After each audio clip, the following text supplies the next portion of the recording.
Hi everyone. I just wanted to give you a few pointers as we go into Module 4. Again, this is a 2-week module, so at the end of the 2-week module, which will be October the 21st, is when your assignment of the description, design, and expected outcomes will be due. And we're going to go over that in just one moment. But first, I wanted to bring your attention to an announcement that I had posted earlier last week. So I was talking with the other DNP committee members, and we were talking about how beneficial it is to look at other projects, just so you get a feel of what is expected in the DNP project. So I put a few up here. You just simply click on those links. It'll bring you directly to the project. Now, I want to let everyone know that this is the format of these projects are different than what we have here at McKendree. I was speaking with our librarian this week. We have copies of our previous DNP's projects in the nursing house in the Division of Nursing. They were supposed to be in the library, but the librarian said that because of budget issues, she was actually not able to order them because they come out of library's budget. But I talked to her on Thursday of last week, and I asked her, well, is there any way that we can pull that from ProQuest, make a PDF file, and that way the students who graduated last year, you would have access to their projects. And so she said that that was certainly something that can be done. She's going to be working on that. Hopefully that'll happen while you guys are in this class. But if not, at some point in the near future, perhaps as late as next semester, they should be available for you to view. But of course, we do have those copies in the Division of Nursing available for you to look at. You won't be able to take them home or anything with you, but you can look at them in the Division of Nursing. Just keep in mind that every day someone will be in the Division of Nursing, but our hours vary from person to person. So if there's a specific time and day that you want to be there to look at these projects, just shoot me an email and I can check with the person who is on that day to see if that time works or when they are going to be in the office. I also wanted to bring to your attention, and many of you may have already seen this, this is the final DNP Advanced Nursing Project paper guideline. So this guideline, you can actually find this in the DNP program documents section of the DNP Ethical Leadership Program information for 2018 through 2020. So basically, this is the general format that you are going to follow when you write your paper that goes with your project, okay? So right now, what we're focused on is this Chapter 1, and that's it for this course. Chapter 2 comes in a little bit later in your DNP journey, and finally Chapter 3 comes in next year. So with Chapter 1, we're looking at the description of the project, the background and the significance, the problem statement, theoretical framework, your project description, with your purpose and objectives, the project design, the data that you propose to collect, expected outcomes, the descriptions of technical equipment, instruments. And when we say instruments, these are those survey instruments that have been basically tested for validity and reliability. Key personnel that's going to be needed within your institution to implement your project, and anything else that goes along with this.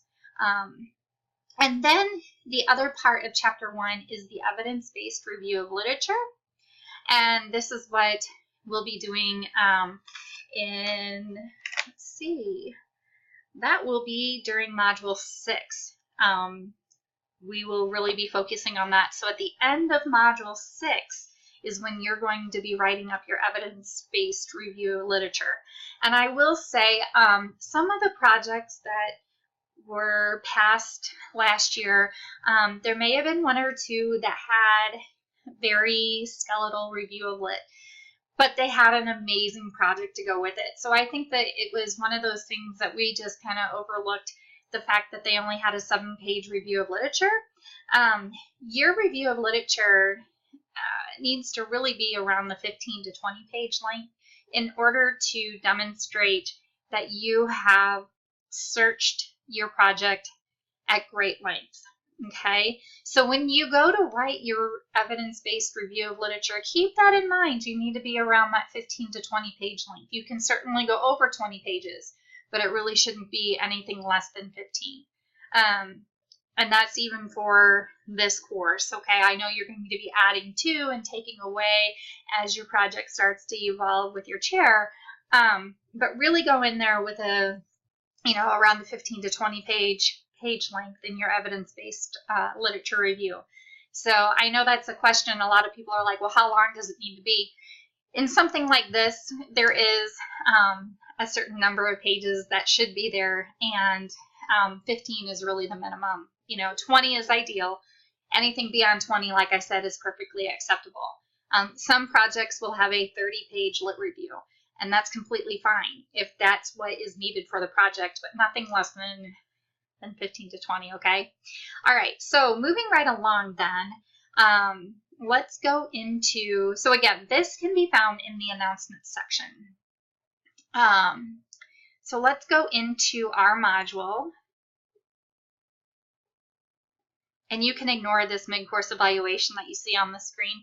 You'll see it in a couple of weeks. I do a mid-course evaluation just to see what I need to be doing, like changing as an instructor, so that way I am maximizing your learning potential. So you'll see that later. So don't worry if you don't see that on your screen right now. Okay, so going into Module 4, really looking at that research design. Chapter 6 of your Terry text really delineates the quantitative design. So and most of you will be doing a quantitative component of your project. So chapter 6 is probably something that you really want to read up on. Now, for those of you who are interested in maybe doing a qualitative study, you'll actually want to go to chapter 7 of your Terry text. So that's actually jumping ahead into next module. Okay, so chapter 7 of the Terry text reviews qualitative designs, and then if your project warrants you to do a mixed methods, that's going to be chapter 8 of your Terry text. I just wanted you to know that because I know sometimes people would prefer to do more of a qualitative research design, and because the end of this module requires you to describe your design, to provide great detail about your design, if you are wanting to do a qualitative study, then you need to jump ahead in the readings and move to chapter 7. So for this week, or for the next 2 weeks, you're going to be reading 5 and 6 in the Terry text. Debbie did a great job with her overview for chapter 5, as well as Erin did a great job with her overview of chapter 6. So please make sure to read and review those, your colleagues' presentations there. And that's all that is in the content folder, are those 2 chapters. And then when we go out of Module 4, or into Module 4, of course our discussion board link is here, and then the assignment folder is here, and this again will bring up the rubric for the project description, design, and expected outcomes. Now with this section of the paper, really page length depends upon your project, okay? If your project is very detailed, if your facility is very detailed, your description is going to be a little bit longer than somebody else's.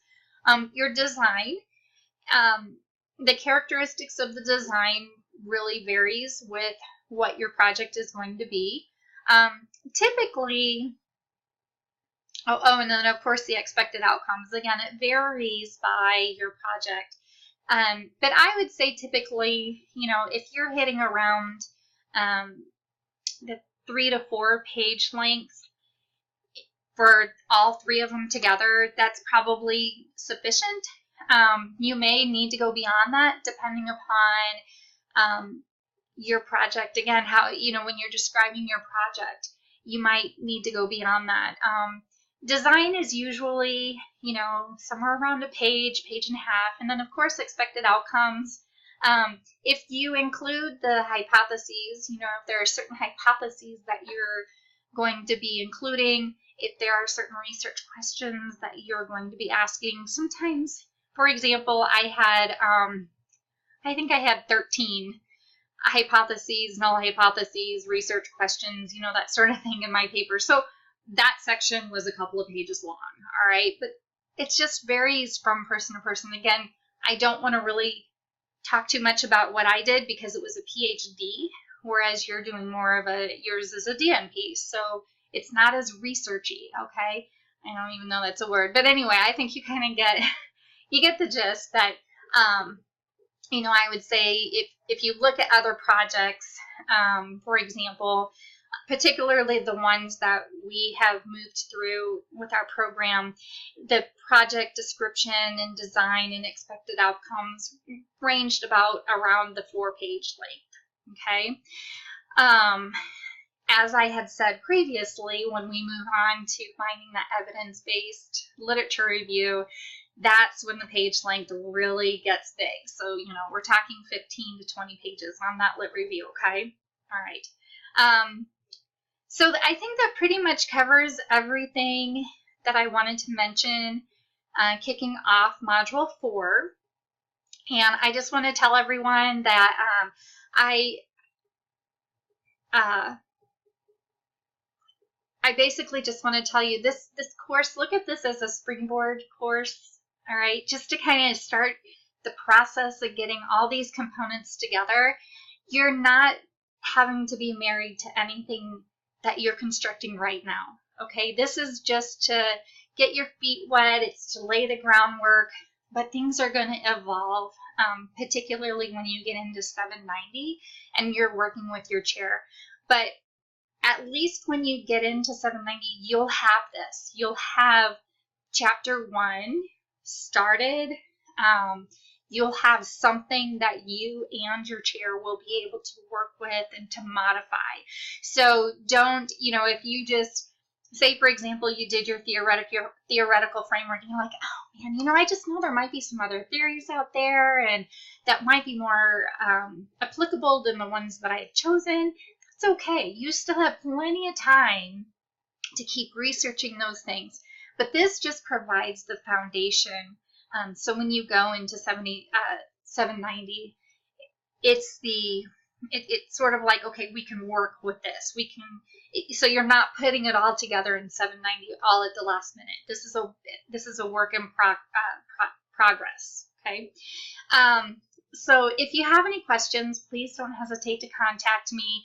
And again, if you need extensions on any deadlines, just shoot me an email. I know deadlines are good because they kind of keep you on task, but I also know life happens. And sometimes it's really overwhelming trying to keep up with everything and with your other classes. So if you need extensions on your deadlines, just shoot me an email prior to the deadline, and I'm happy to work with you. So I'll talk to all of you soon, and have a great week.